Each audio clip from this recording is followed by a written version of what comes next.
making sure that it's about people, because it's always about people, isn't it? And once you get the people aspect right, you're going in the right direction. Because, Hirsch, if you think about it, whatever business that you're in, if there's a problem in business, it's going to come back to people. Martians landed. Yes. Wearing Prada suits. Yes. Drinking Henry's seltzer. Yes. Chewing juicy fruit. Yes, and? Your branding here. Yes, brand. Your message here. Yes, and? A verse about Yes. your product here. Yes. I'm Hirsch Redfin. Yes, and? I'm a message therapist. Yes. And I have a podcast. Yes, brand. That's right, that's it. Yes. We'll help you fix the world. Yes. Or your bottom line. All right. Your bottom line. Get it. I get it. Welcome to the Yes Brand Podcast.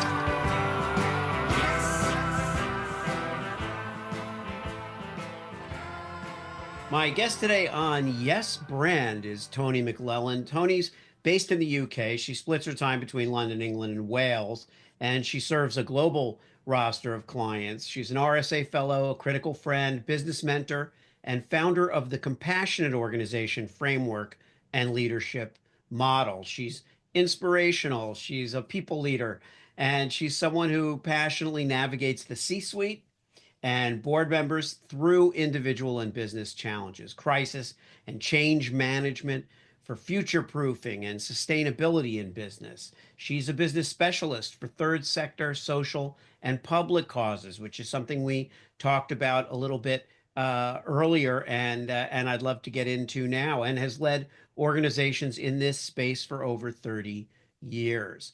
A veteran in DEIB, which underpins all her work. She's also got in her own blend leadership, BLEND, leadership change model, and is keen to assist leaders with business acumen on future-proofing their business while leading the people and sustainability agendas. And she is known as the Queen of Compassion and the Compassionate Businesswoman. She comes with a sprinkling of Toni's fairy dust, hashtag Toni's fairy dust, which has really taken on a life of its own. And we will get into that as well. Toni McLelland, thank you so much for being on the Yes Brand podcast. Thank you, Hirsch, for having me. It's an absolute pleasure. It's a pleasure to see you. Let's start with Toni's fairy dust, because I think that dovetails nicely with the Compassionate Businesswoman. Talk a little bit about that.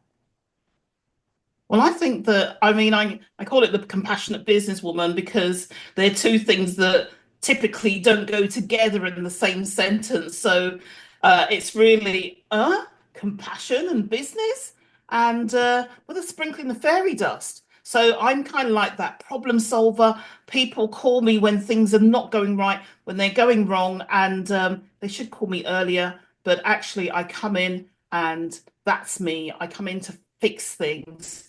Somebody once asked me if I am a firefighter. Is it like being a firefighter, Toni? And I said, no, I'm not a firefighter. I'm a fire putter outer, because I'm not coming in to fight anything at all. You know, I'm going to come and sort it out. So that's me, but I'm not brash or harsh. So that's where the fairy dust comes in. So it's done with a smile. It's done with compassion. And the fairy dust is that when I come and I fix your business, that it's a little bit like glitter. Yeah. 3 years on, you're still sweeping up glitter. It goes on forever and ever. So that impact with me, once I've come and spread my fairy dust, it's that lasting impact that's going to stay with you forever. So I hope that's answered your question, but just to give you a little overview of this fairy dust. And also, I didn't even realize it was a thing, but I was at a gathering once and somebody was introducing me. The host of the event was introducing me to everybody, and they said, this is Toni, and she's got this thing, which is Toni's fairy dust, and you want to try it. And I thought, so actually people are recognizing this, and this is what she held on to. And she said, and actually, I've met her a few times, and she's like fairy dust personified. So that became a thing, because sometimes, you know what it's like, Hirsch, in business, you don't recognize what people are grabbing hold of and what people remember you for. But when that started to become a thing, I thought, well, do you know what? I'm going to make it a thing. So that's how I've ended up with this. And so critical friend with fairy dust, it's a bit of a conflict, but it's a bit of an opener. It's a bit of a talking point. Throw a bit of compassion in there. I mean, where do you start? Yeah, well, there's a lot of great stuff in there, Tony. First of all, I'm a great believer as a brand builder. I'm a great believer in the fact that we don't necessarily devise these monikers and references. These things are conferred upon us by people who have perspective on what we do. We don't know exactly what we're doing from 30,000 feet necessarily, but someone who sees us in a room and says, wow, that's like fairy dust personified. That's not something you're going to necessarily think of. But when somebody says it, wow, do they get it right? And Absolutely. It's a little bit like Johari's window, isn't it? There are things that you know, and there are things that you don't know, and things that you don't, people know about you that you don't even realize. So yeah, ultimately, it's a little bit of, yeah, it's a little bit of that. So well, the compassion piece as well is interesting because um, I I come at business from a very personal place. It's always personal. I say all branding is personal, and that's how it is with my clients. Um, Sometimes they're friends before they become clients. Sometimes they become friends once they become clients. But I really feel that there's a personal connection with the people we help and the people we serve, I should say. And really, uh, the compassionate piece strikes me because you say, well, I'm not fighting anything. I love that. I'm not fighting anything. I'm really resolving things. A lot of people are firefighters and put out fires or whatever it is. I like the idea that they should really come to you before the fire erupts.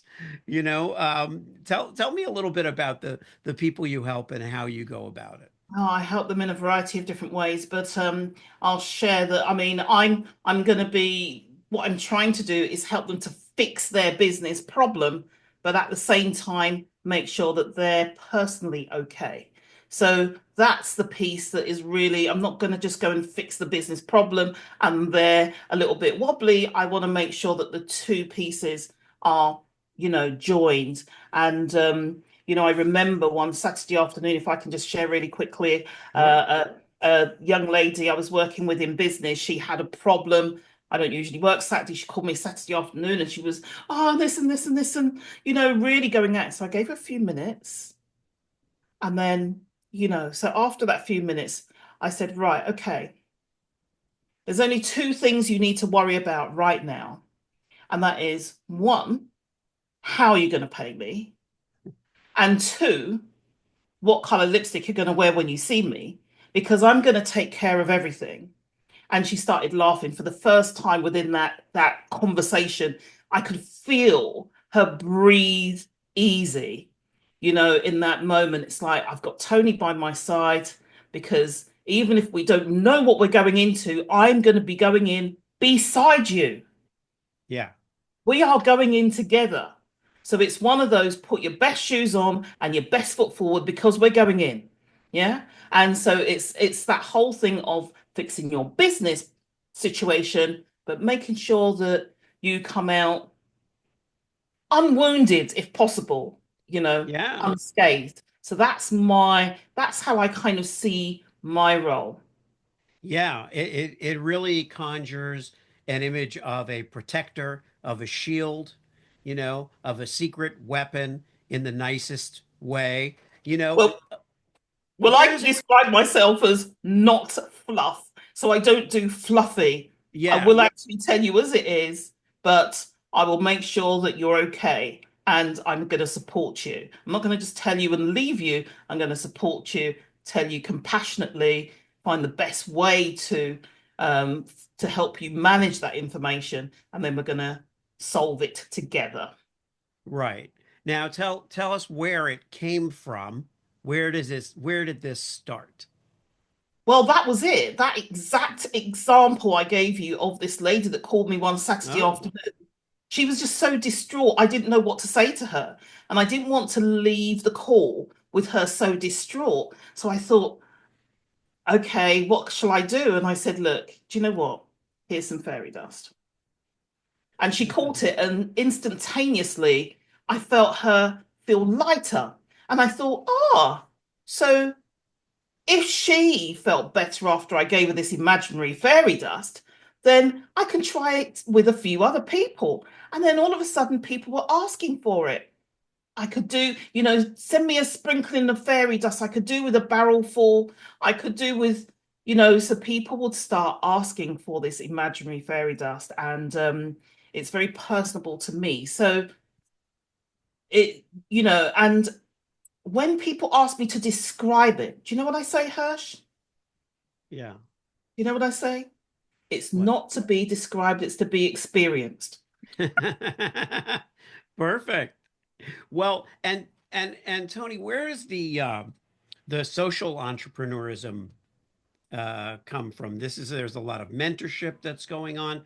There's a lot of help with startups. It's not just turnaround. It's not just No, helping you know what? businesses That's in that's the trouble. area that I've kind of led in over 30 odd years. I've been in specialist education with young people with specialist educational needs. So I've been a principal of residential schools, and therapy education and care. So I've managed large teams, I've overseen those kind of organizations. I've worked with central government in the UK around criminal justice.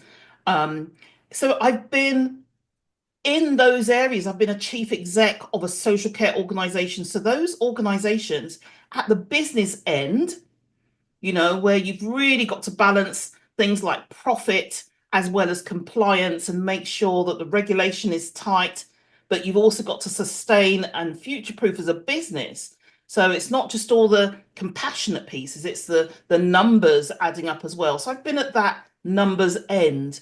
And so for me, it's really that whole piece around, making sure that it's about people, because it's always about people, isn't it? And once you get the people aspect right, you're going in the right direction. Because, Hirsch, if you think about it, whatever business that you're in, if there's a problem in business, it's going to come back to people. If the numbers aren't adding up, it's always people. There's always people involved in the situation. So it makes sense. So because in relation to the social causes, I was in criminal justice, wanted to understand about behavior and people. The more I understand people, the better I got at what I was doing. Understood Yeah. behavior, went into education, how do people learn? I created a model, went into organizations, realized that it needed to be bespoke. So I went and done some work in social care and thinking about the environment to create my blend model. So B is behavior, L is for learning, E is for environment, N is for network, and D is for development. And so I use that to unlock the change within that individual to move them from becoming a leader to a business leader to a market leader, and then onto a thought leader. So that's really the journey that I've taken, understanding disabilities, understanding mental well-being, understanding those groups. So anyone that is setting up a business or has a business in those areas or it's a space that I excel in and I understand really, really well. So public interest, social causes, third sector, charitable. And at the moment, it's all about the people and sustainability. So it's all about future proofing, and your business has to be underpinned by those things. Exactly. And one of the reasons I was very excited to have you on is because you have built such a powerful personal brand. We talk about this on my show quite frequently, and and I think you are a wonderful example of someone who's built a very strong personal brand. And what I'm hoping that my audience will get from this appearance, in part, is getting a sense of where the personal brand ends and the business begins. If you're trying to do more, You know, we always hear about scaling, we always hear about building big companies and organizations.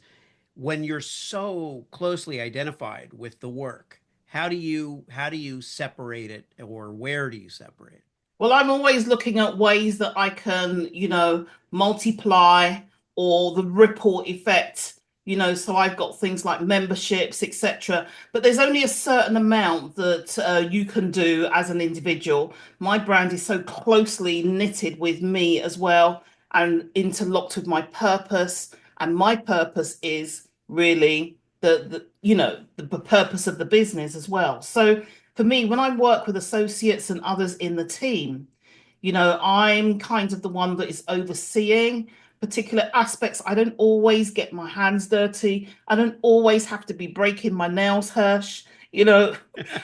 when people hang around with me, they get to understand, my values and what I'm all about and what it's all about. And the more they understand that, the more they're able to deliver. But there is something around that personal touch. And so it does limit in certain areas, but there's other areas that it can excel and expand as long as, it's under the remit of Operation Fairy Dust. Right. Um, that's right. Within the kingdom of the Queen of Compassion. That's Um, absolutely, absolutely. You yeah, got it right. You got it right.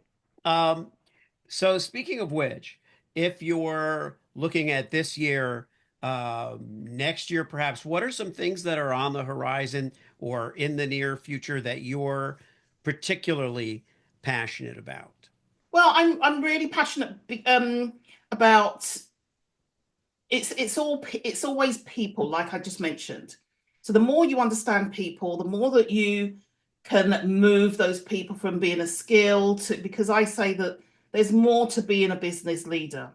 You've got to have more than just a skill, be more than a people leader. You've got to understand business acumen as well. And so it's the three areas combined. Yeah. So for me, I really want the C-suite and where my own personal work is in the C-suite space, really getting them to understand the people and sustainability agenda and how it enhances their work. I speak to many C-suite and board members, and very few, if any at all, I'm being kind when I say if any at all, you know, understand sustainable development goals. In Wales, we've got the Future Wellbeing and Future Generations Act, and it's about how are you future proofing moving forwards. So for me, my focus is really on educating, raising that awareness at that level, because in 2030, there's global goals that have been set. Whether we make it by 2030 or not is a different matter. But why wouldn't you want to be 5 years ahead of your competitors? Yeah. Why wouldn't you want to be locking down the things that are the key to the money? These are the differentiators between your brand and somebody else's brand. Your brand is built on values, has a clear vision, has a clear mission. You're aligned with people and sustainability. So that's going to be a choice over somebody that's not. Yeah. And so what's happening at the moment as well is that there's lots of people that are social entrepreneurs. They've got a side hustle. They're doing it out of the kindness of their heart. They're not getting paid for it. And I'm saying, yes, you can get paid for your good cause. Let's align it properly, really go for it with compassion. You don't have to give everything for free. In fact, compassion is really about that consideration. And I talk a lot about compassionate business, and that compassionate business is really about a business that shows consideration for people and the planet and taking positive action for the planet and the environment. That's a compassionate business, and you're moving in the direction of a B Corp with your ISO accreditations as well. So really, let's go on that quality agenda. That's really my focus at the moment. But I can't hide the fact that I really love to empower and inspire people, that are just very early in their journey around their purpose. So Yeah. Well, that's a wonderful place for us to kind of circle back around and pull it all together. If we're talking to people who are newer to the world of business, a lot of people, this has been evolving over years, but the purpose-driven business, the mission-driven business, the for-profit, the not-for-profit, um, you know, what's a word that you would what's a thought you could possibly leave the audience with, especially people that are newer to entrepreneurial efforts? Being an entrepreneur, I think you're kind of born an entrepreneur, and you don't really have much of a say in the matter, is what it often comes down to. You just have that fire to do things a little differently, but that can be challenging. uh well, I think that there's a few things I will leave them with. One is, really understand that you don't have to do everything and you don't have to be great at everything. Whether it's presidents or prime ministers, they all have a team around them of people that advise and are specialists in their areas. So think about that. You don't have to have all of the different hats. Think about the bit that you are good at. And I talk about the fact that, when we're talking about purpose, I talk about the fact that I love to sing, Hirsch. I really love to sing, but I'm no good at it. And the world just doesn't need it. But it's okay because I'm not selling it to you.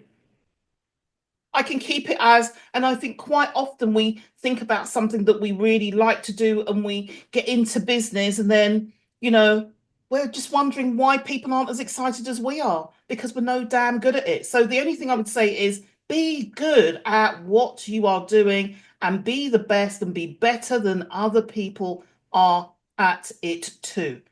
That's the first thing. Second thing is frame your business around the 4 Ps. My 4 Ps, actually, there are five: purpose, people, planet, profit, or performance. If you use those as the pillars, you are going in the right direction and are guided well. They are the foundation of your business. Purpose, vision, mission, and values.